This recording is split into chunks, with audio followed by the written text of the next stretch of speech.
اور صحیحین میں حضرت ابن عباس سے مروی ہے ان رسول اللہ صلی اللہ علیہ وسلم کان یقول عند الکرب لا الہ الا اللہ العظیم الحلیم لا الہ الا اللہ رب العرش العظیم لا الہ الا اللہ رب السماوات والارض رب العرش الکریم. صحیح بخاری کتاب الدعوات. رسول اللہ صلی اللہ علیہ وسلم بے چینی کے وقت یہ دعا پڑھا کرتے تھے. آپ کبھی بے چین ہوئے؟ ہم سب ہوتے ہیں، لیکن اس وقت ہم پھر کیا کرتے ہیں؟ ہاں کسی کو فون کرتے ہیں کہ چلو چند باتیں کر کے دل بہل جائے گا، اور کیا کرتے ہیں؟ روتے رہتے ہیں اور بلیمنگ ایٹیچیوڈ، تو دوسروں کو برا بھلا کہنا شروع کر دیتے ہیں، بلا وجہ شور مچاتے رہتے، کرینکی ہو جاتے ہیں، اس کو برا بھلا کر، اس کو تھپڑ لگا، اس بچے کا کان کھینچ، اس کے ہاتھ مروڑ، اریٹیٹڈ ہوتے ہیں. کوئی ذرا سی بات کرے تو ایسے شاؤٹ کرتے ہیں جواب میں کہ جیسے پتہ نہیں کیا سر پہ آسمان گرا ہوا ہے، اور دوسرے بیچارے کو پتہ ہی نہیں ہوتا کہ اس کو کیا مسئلہ ہے، سمجھ نہیں آ رہی تھی کرے کیا، کس طرح نکلے اس مصیبت سے، اور ڈپریس ہو جاتے ہیں یا سلیپنگ پلز لے کے سو جاتے ہیں.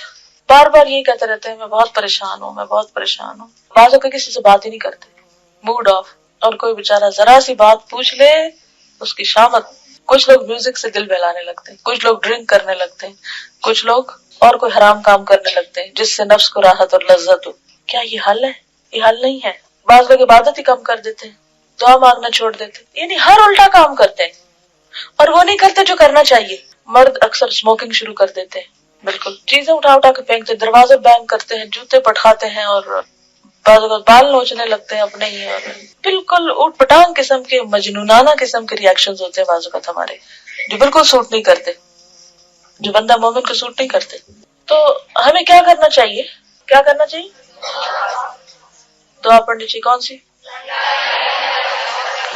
لا الہ الا اللہ العظیم الحلیم لا الہ الا اللہ رب العرش العظیم لا الہ الا اللہ رب السماوات والارض رب العرش الکریم.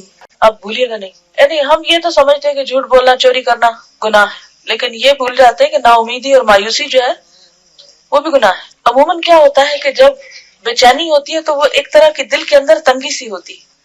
اور اس دعا میں آپ دیکھیے کہ اللہ سبحانہ وتعالیٰ کی صفات بیان ہو رہی ہے، اللہ کی عظمت، اللہ کا حلم. حلم کیا ہوتا ہے؟ بردباری، برداشت. اور پھر اللہ کے عرش اور اس کی عظمت، اور آسمانوں اور زمین کی عظمت، یعنی آسمان و زمین کے رب کی بات کرتے ہیں، اور عرش کریم کی. بار بار عرش کی بات ہوئی. آپ کو پتہ نہیں کہ مخلوقات میں سے سب سے بڑی چیز، سب سے عظیم چیز عرش ہے. تو جب عرش کا ذکر کرتے ہیں اس دعا کے اندر، تو وہ جو دل کے اندر تنگی ہوتی ہے نا، وہ وسعت میں بدلنے لگتی ہے. کیونکہ انسان جو کچھ بولتا ہے وہ اس کے اوپر خود بھی اثر انداز ہو رہا ہوتا ہے، اس کے الفاظ اثر انداز ہوتے ہیں. تو رسول اللہ صلی اللہ علیہ وسلم بے چینی کے وقت یہ دعا پڑھا کرتے تھے. اب آپ پڑھنا نہیں بھولیے گا. اس کے لیے کیسے یاد رہے گا؟ لکھ کے کہیں لگا لے، ٹھیک ہے، سامنے کہیں.